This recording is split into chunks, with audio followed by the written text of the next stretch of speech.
everyone, welcome back. Today we're going to do a deep dive into something super important, but I think often misunderstood. How children experience grief and trauma. Oh, And we're really going beyond just, diagnoses and symptoms and really trying to understand the sensory world that shapes how they react. yeah, Our guide for this is this fascinating book, Working with Grieving and Traumatized Children and Adolescents. right. And it's just full of like these eye-opening insights that I think can really change how we understand and support young people. Absolutely. I mean, did you know that something like as simple as mashed potatoes can be a form of trauma therapy? Yeah, it's pretty amazing. Or that a child's like seemingly aggressive behavior might actually be like this desperate attempt to regain a sense of control Yeah. in a world that feels really terrifying to them. It's amazing how much we miss when we're just focused on their behavior. And this book really pushes us to look deeper, to understand those sensory experiences that are driving those actions. Yeah. And not just about labeling kids as grieving or traumatized, but seeing the world through their senses. Yeah. And this book starts by kind of challenging this assumption I think a lot of us have, Right. that grief and trauma are basically the same thing. Right. But it turns out there's this fundamental difference. Exactly. The core of grief is sadness, the profound sadness of loss. Okay. But the core of trauma is terror. Mm-hmm. And that difference is really crucial in understanding how to respond effectively. So how does that terror, like how does that manifest in a child's behavior? Well, imagine like a child who breaks their siblings' things. Okay. If it's rooted in grief, it might be an expression of jealousy, Okay. a way of acting out the pain of feeling replaced or less loved. Mm. But if it's trauma-driven, that same action could be a sign of feeling powerless. Interesting. It's a way of fighting back against a world that feels really scary and out of control. So the same outward behavior could have like completely different meanings, depending on whether it stems from grief or trauma. And that's why understanding the child's inner world is so important. Their sensory experience. Exactly. Yeah. The book really drives this point home with a quote from a child Yeah. that I thought was so powerful. Yeah. It says, "If you don't think what I think, feel what I feel, experience what I experience, and see what I see, how can you possibly know what is best for me?" Wow. And it's such a powerful statement, and it really makes you think about how we approach, helping children who have been through these difficult experiences. It really is a call for empathy, a reminder that we can't truly help someone if we don't even try to understand their world. Absolutely. And speaking of understanding their world, Yes. the book talks a lot about the importance of sensory interventions, Yeah. especially for children who have experienced trauma. Yeah. Why is that? Well, trauma is often stored in what's called the feeling brain, not the logical brain. Okay. So traditional talk therapy, while valuable later on, might not be effective initially. Right. We need to address the sensory experiences that are driving those reactions. Okay. And that's where these interventions come in. So what do those interventions actually look like? I remember reading about mashed potatoes Yes. being used as a form of trauma therapy after 9/11. Yeah. It sounds pretty unexpected. Right. It might sound strange at first, but it makes sense when you think about like the core of trauma being terror. That terror often manifests as this like visceral need for comfort and safety. So those mashed potatoes were about more than just physical nourishment. Yes. They were providing a sense of sensory soothing, Yeah. like something familiar and comforting in a time of chaos. That's the power of sensory interventions. They offer a sense of safety and control that words alone can't provide. Yeah. The book also introduces this fascinating concept called private logic, Okay. which are essentially these distorted beliefs and rules that children create to make sense of trauma. It's like they're trying to find some semblance of order in a world that feels completely unpredictable. And it's not about being defiant. It's about survival. Yeah. These distorted beliefs are a way for them to protect themselves, to feel like they have some control in a situation that feels utterly overwhelming. The book actually has these incomplete sentences Okay. that kind of give us a glimpse into this private logic. Okay. And I think it would be really helpful for our listener to try and complete these sentences themselves. Oh, interesting. Before we reveal the answers, Okay. I think it could be pretty eye-opening. Yeah, I think that's a great idea. What do you think? It gives them a chance to step into the shoes of a child who has experienced trauma Yeah. and see the world from their perspective. Okay, listener, here's the first one. Try to finish this sentence. I must do something to let you know. Take a moment and really think about it. What would a child who has experienced trauma be trying to communicate with this statement? Here's another one. I will do whatever I need to do in order to. What drives the actions of a child who has been through something so difficult? And this next one is really powerful. I will fight any experience, any activity, or any person that tries to control me because think about what might be going through a child's mind that would lead them to resist any form of control, even if it's coming from someone they love. And lastly, I will not do what you want me to do because if I, this one can be particularly challenging to grasp, but it really highlights the depth of fear and distortion that trauma can create. Take your time, listener. There's no rush. This is about understanding, not judgment.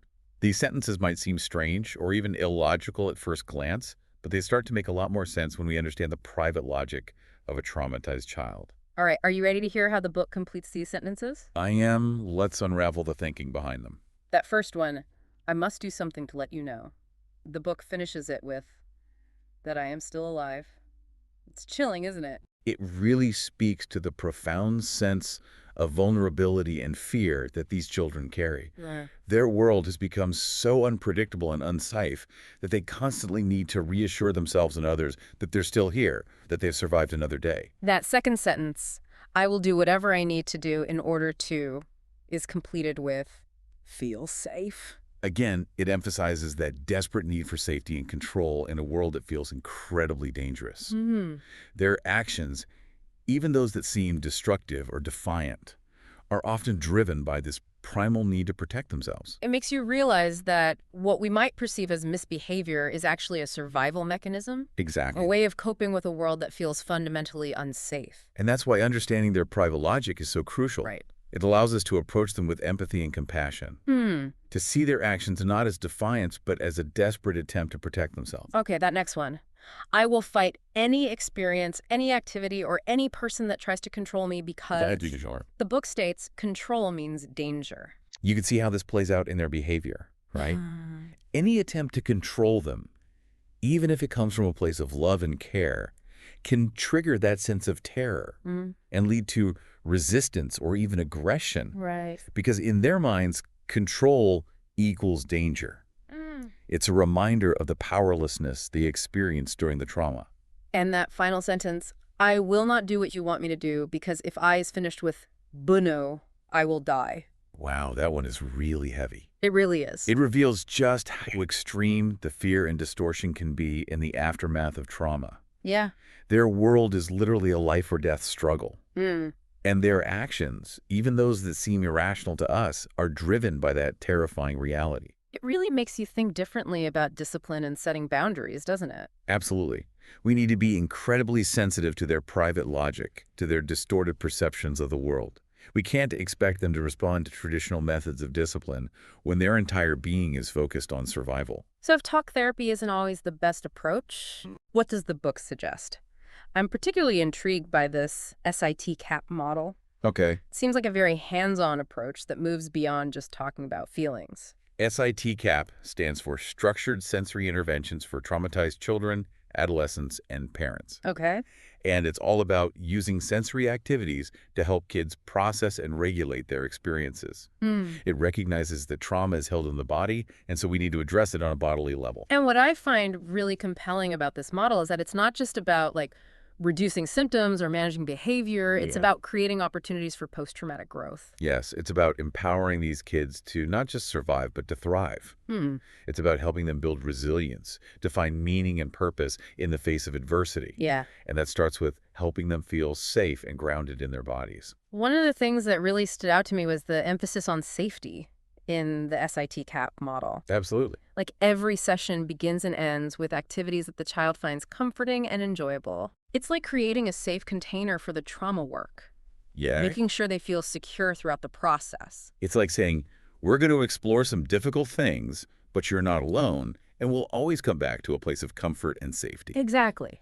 It's about building trust, showing them that they can rely on us to guide them through this process. And the book is full of these, creative and engaging sensory activities Yeah. that are tailored to different aspects of the trauma experience, like fear, anger, or guilt. Right. It's amazing how something as simple as drawing or playing with clay can help kids access and release those trapped emotions. Yeah. The book uses this great analogy of a shaken snow globe. Right. You know how everything is chaotic and swirling around? Yeah. Trauma can feel a lot like that. Right. But these sensory interventions are like gently setting that snow globe down, Mm. letting everything settle and become clear again. That's a perfect analogy. It's about creating a sense of calm and order, allowing those overwhelming emotions to subside. You know, the book includes some incredible case studies that really bring all of this to life. Okay. One that really stuck with me was the story of Rui, Okay. a 15-year-old girl who suffered repeated abuse. Hmm. Her story is heartbreaking, but it's also a powerful testament to the resilience of the human spirit and the transformative power of SIT-CAP. Rui's case is particularly interesting because it demonstrates how SIT-CAT can be effective even in cases of severe and complex trauma. Right. It wasn't a quick fix, Right. but it provided a framework for deep, lasting change. And what I found so inspiring was that it wasn't just about reducing symptoms. It was Right. about helping her move beyond her trauma to Mm. foster genuine healing and growth. Absolutely. It wasn't just about coping, it was about transforming her experience. And the book also touches on the case of Steve, Right. a 12-year-old who witnessed domestic violence. Hmm. His story shows how versatile SIT-CAP is, Yeah. how it can be adapted to a wide range of experiences and needs. It's amazing to see how a structured, sensory-based approach can make such a difference in the lives of these kids. And it really underscores the importance of understanding the unique sensory world of children, especially when they've been through something as difficult as grief or trauma. Right. It's about meeting them where they are and providing the tools they need to heal and grow. So, listener, are you starting to see why understanding the sensory world of children is absolutely essential to helping them heal from grief and trauma? Right. It's not about imposing our adult logic on their experiences, but about tuning into their unique way of processing the world. Absolutely. And speaking of processing the world, there's another key concept in SIT-CAP that I want to explore. It's called revisiting subjective experiences. Okay. And I know the phrase might sound a bit intimidating, Yeah. but it's not about having kids relive their trauma Okay, good. in a literal sense. Okay. It's more about creating a safe space Right.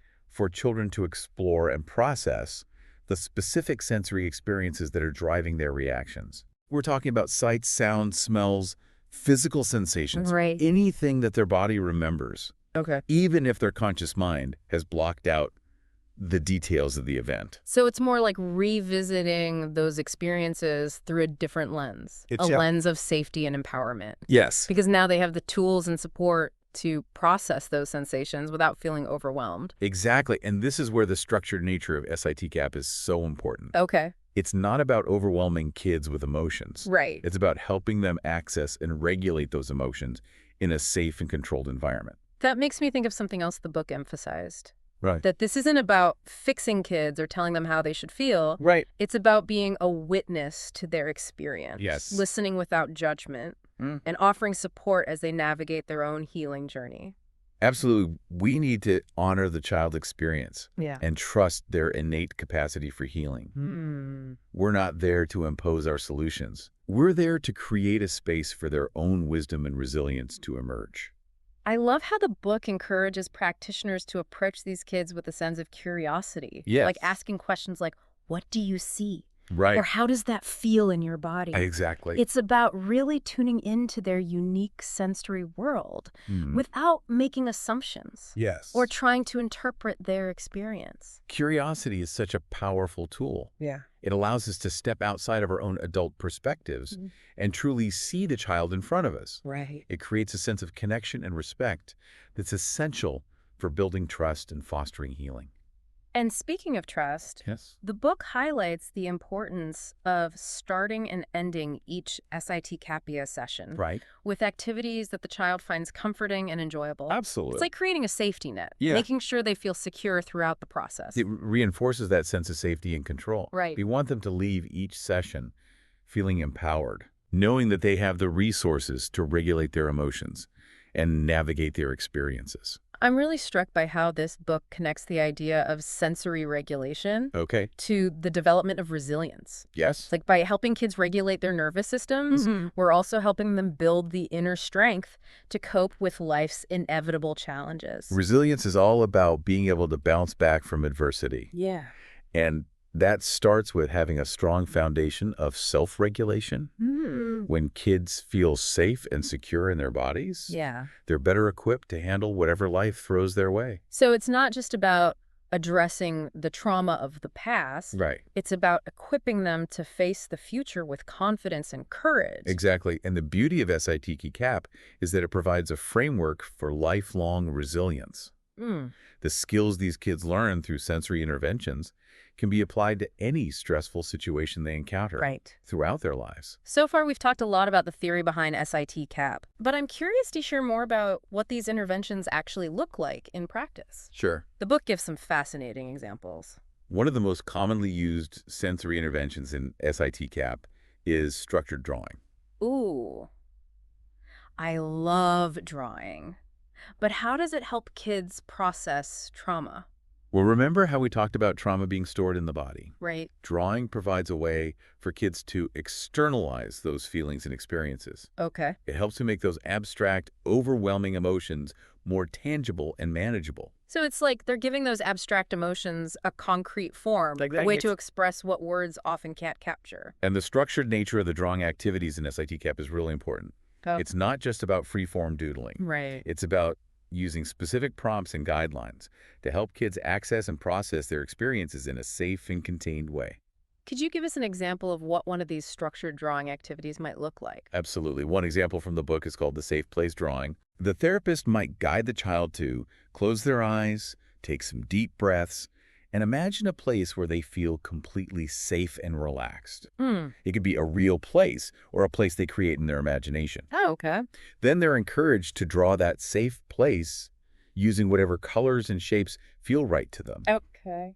The focus isn't on artistic skill, Right. but on expressing their internal experience. So it's like those prompts and guidelines create a sense of structure and predictability, which Yeah. can be really grounding for kids who are feeling overwhelmed and out of control. And Yeah. then the act of drawing itself can be very regulating. The rhythmic motions, the focus on the present moment, Hmm. that all helps calm the nervous system and create a sense of peace. Right. It's a way of gently shifting their attention away from those swirling thoughts and emotions and into a state of calm, focused awareness. Now, I know we talked earlier about how talk therapy might not be the most effective approach initially, but the book does emphasize the importance of incorporating language into the healing process, right? Absolutely. It's not just about staying in the realm of sensations. Hmm.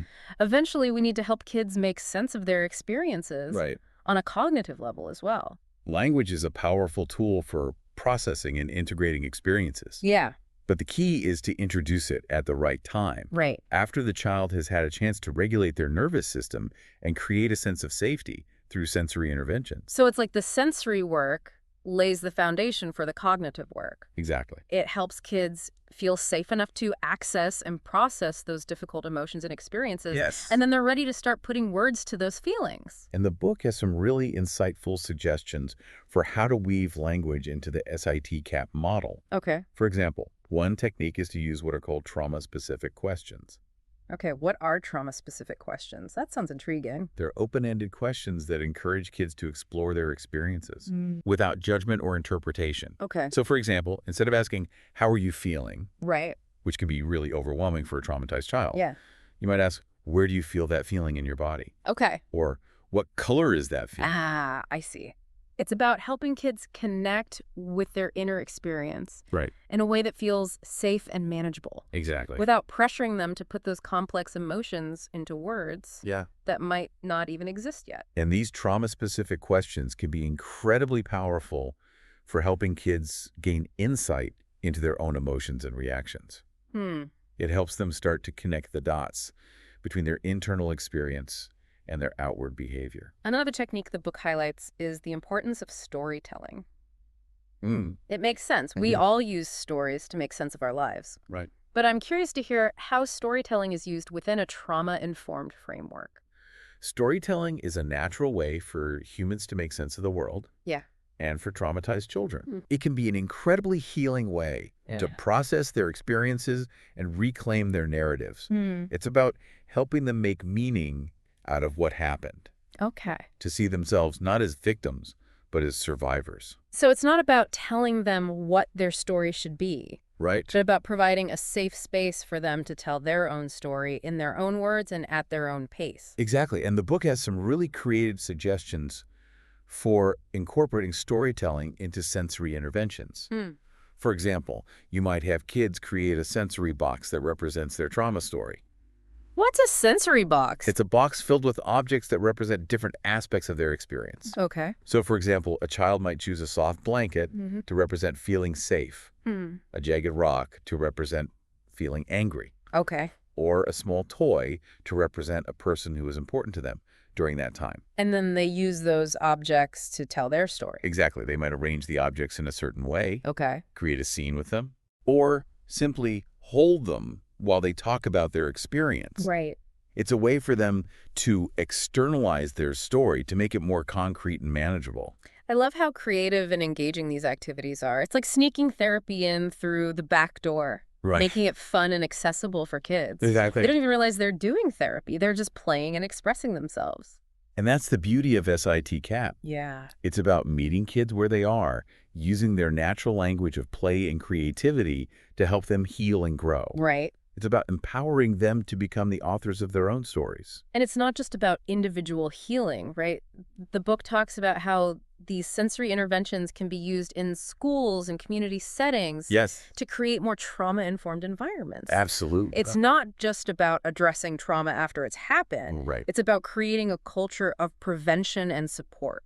You're absolutely right. Hmm. It's about shifting from a reactive approach, Right. where we only address trauma after it's happened, to a proactive approach, Okay. where we're creating spaces that prevent and mitigate trauma in the first place. So it's like we're building a safety net for kids, Yeah, making sure they have the support and resources they need exactly. to navigate difficult experiences, Right. whether it's a natural disaster, a school shooting, Right. or even just the everyday stresses of growing up. And the book has some really practical suggestions for how to incorporate sensory activities into schools and communities. Okay. For example, creating sensory-friendly spaces where kids can go to calm down when they're feeling overwhelmed, Oh, or offering sensory-based activities during times of transition or stress. that makes so much sense. Right. It's like we're giving kids the tools they need to regulate their own emotions and behaviors Exactly. instead of punishing them for acting out. We're Yeah. teaching them how to cope with those big feelings in a healthy way. Exactly. And it's not just about the kids. Right. The book also talks about the importance of supporting parents and caregivers. Of course. It's like we can't expect kids to thrive if the adults in their lives are struggling. Exactly. We need to make sure those adults have the resources and support they need to be the best caregivers they can be. And the book has some really valuable insights for parents and caregivers, emphasizing the importance of self-care, Okay. building a support network, Right. and understanding the impact of trauma on the family system. Yeah. Trauma doesn't just affect the individual, Right. it affects the whole family unit. One of the most powerful concepts I learned about in this book is co-regulation. Okay. Can you explain what that is and why it's so important, Sure. especially for children who've experienced trauma? Co-regulation is essentially the idea that we can regulate each other's nervous systems. Hmm. It's like our nervous systems are literally syncing up, Okay. creating a sense of safety and stability. Mm. So if a child is feeling overwhelmed, a parent or caregiver can help them calm down by staying calm and present themselves. It's like our calm presence is contagious. Yeah. Hmm. It's like we're offering a safe harbor for those big emotions to come and go. You know, one of the things that really struck me about this book Okay. is that it's not just about surviving trauma. Right. It's about thriving afterward. Hmm. It's about helping kids not just bounce back, Right. but bounce forward. The book emphasizes the concept of post-traumatic growth, Okay. which is this incredible capacity for humans to not only heal from trauma, Right. but to actually grow and learn from those experiences. It's like those challenges can actually make us stronger, more resilient, and more compassionate. Hmm. We can come out the other side transformed with a deeper understanding of ourselves and the world. Exactly. And the book offers a framework for fostering post-traumatic growth in children, Okay. emphasizing the importance of meaning-making, connection, and finding purpose in the face of adversity. So it's like we're helping kids transform their trauma into a source of strength and inspiration. Yes. They're not defined by what happened to them. They can use their experiences to fuel their growth and become agents of positive change in the world. Well said. It's Yeah. about helping them rewrite their narratives, Right. shifting from a story of victimhood to a story of resilience and hope. Well, listener, I don't know about you, but I'm feeling incredibly inspired after this deep dive. Me too. This book has really shifted my perspective on how to support children who've experienced grief and trauma. Yeah, It's not about fixing them, it's about empowering them. absolutely. It's about creating spaces where they feel safe, seen, and heard. Hmm. And it's about believing in their inherent capacity for healing and growth. And I hope it's given our listeners some valuable insights and practical tools Yeah. to apply in their own lives and communities, Mhm. whether you're a parent, a teacher, a therapist, or simply someone who cares about children. Right. I think this book has something to offer everyone. So as we wrap up this deep dive, Okay. I want to leave you with a final thought-provoking question. We've talked about creating sensory-friendly spaces and activities. Right. But what if we took it a step further? Okay. What if we viewed the entire world as a sensory landscape for children to explore and learn from? Hmm. How could we design our environments, Right. our interactions, Yeah. and even our own emotional responses in a way that fosters safety, Okay. curiosity, Wow. and resilience for the children in our lives? That's a beautiful question to ponder. Yeah. It's a call to action for all of us to become more mindful Mm. of the impact our words, Right. actions, Yeah. and even our energy Right. have on the children around us. That's something I'm going to be thinking about for a long time to come. Me too. And I hope you will too. Yes. Thanks for joining us on this deep dive. Yeah, it really makes you think about like the responsibility we have as adults Right. to create those environments Yeah. that support children's like emotional well-being. Absolutely. It's not just about protecting them from harm. It's about giving them the tools they need to Mm. navigate, those ups and downs of life. And this book really emphasizes that it's never too late to create those supportive environments. Right. Like even teenagers who have Yeah. been through significant trauma can still benefit from this sensory-based approach. Absolutely. Adolescence is such a time of like immense change and vulnerability. Right. And these sensory interventions can be so helpful in giving teenagers a safe and non-judgmental way to really explore those emotions Yeah. and develop those healthy coping mechanisms. I'm thinking about, like, those incomplete sentences we talked about earlier. Yeah. Those distorted beliefs that kids develop Right. as a way to make sense of trauma. Hmm. I imagine those beliefs can become even more entrenched during adolescence. You're right. Teenagers might be more verbally adept, Yeah. but that doesn't mean that they're always able to articulate Hmm. those deep-seated fears and Yeah. insecurities. That's why I think these sensory interventions are so powerful. Yeah. They provide a way for teenagers to access and process those experiences on a deeper level. It's like we're giving them a language beyond words. Yes, A way to express what they might not even have the vocabulary for yet. exactly. And as they start to feel safer and more grounded in their bodies, Right. they can start to challenge those distorted beliefs Yeah. and develop a more, realistic and empowering view of themselves Right. Right. and the world. So it's not just about helping them, like, manage their symptoms. Mhm. It's about supporting their overall development, Yes. helping them become more resilient, more self-aware, and more connected to themselves and others. It's about helping them reach their full potential Yeah. despite those challenges they faced. One of the things that really excites me about this approach is that it has the potential to create this, like, ripple effect. As more adults become trauma-informed, Yeah. we can start to shift, like, the entire culture, right? Creating communities that are more compassionate, more understanding, more supportive of everyone's emotional well-being. I completely agree. Yeah. It's about creating a world where children feel safe enough to be vulnerable, Right. to express their emotions, Yeah. and to ask for help when they need it. And a world where adults are equipped to respond with empathy and understanding, Exactly. not judgment or punishment. It's a beautiful vision, and I believe it's possible. Well, listener, I hope this deep dive has left you feeling as inspired and hopeful as I am. Me too. This Good. book has given us so much to think about, Yeah, and encourage you to explore these ideas further. absolutely. Whether you're a parent, an educator, a therapist, or simply someone who cares about children. Remember, Yeah. understanding the sensory world of children is the first step Hmm. toward creating a more compassionate and supportive world for them to heal and thrive in. And as we continue to learn and grow together, Okay. we can create a future where all children have the opportunity to reach their full potential, free from the lasting effects of grief and trauma.